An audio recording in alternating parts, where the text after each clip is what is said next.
High বন্ধুরা, দেখো আজকের রেসিপি ঝিঙে আলু পোস্ত। তো প্রথমে নিয়ে নিচ্ছি পোস্ত, একটু জলে ভিজিয়ে রেখেছি, কাঁচা লঙ্কা দিয়ে মিক্সিতে বেটে নেব। তারপরে দেখো ঝিঙে আলুগুলো আমি ছোট করে কেটে ধুয়ে পরিষ্কার করে রেখেছি। এইদিকে দেখো কাঁচা লঙ্কার পোস্তটা বেটে নিয়েছি। কড়াইয়ে সর্ষের তেল দিয়েছি, তারপর দিলাম কালো জিরে, তারপর আলুর টুকরোগুলো দিয়ে দিলাম, দিয়ে ভাজা ভাজা হবে।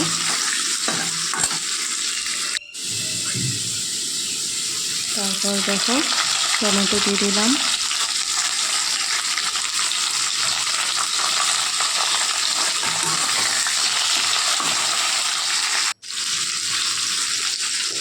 একটু হলুদ দেব, নুন,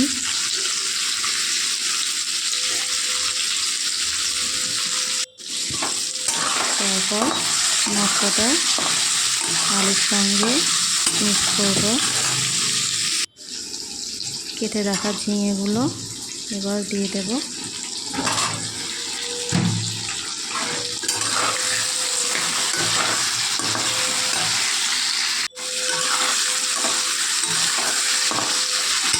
একটু ভাজা ভাজা হবে, মশলাগুলো পুরো মিশে যাবে।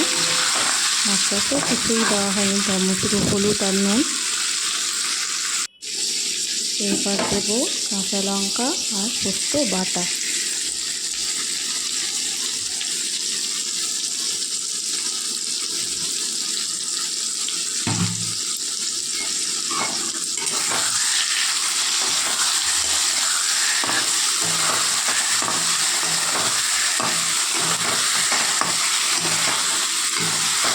পোস্তের সঙ্গে সবজিগুলো ভালো করে মিক্স করে নেব। সামান্য একটু জল দিয়েছি, চেরা কাঁচা লঙ্কা দিয়ে দিলাম,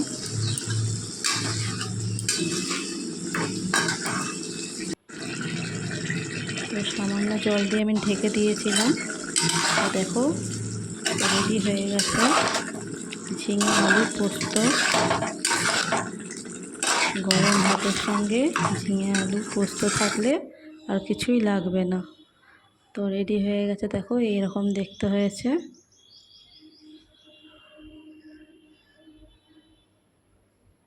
কেমন লাগলো কমেন্টে জানিও, ভালো লাগলে সাবস্ক্রাইব করো। Thank you.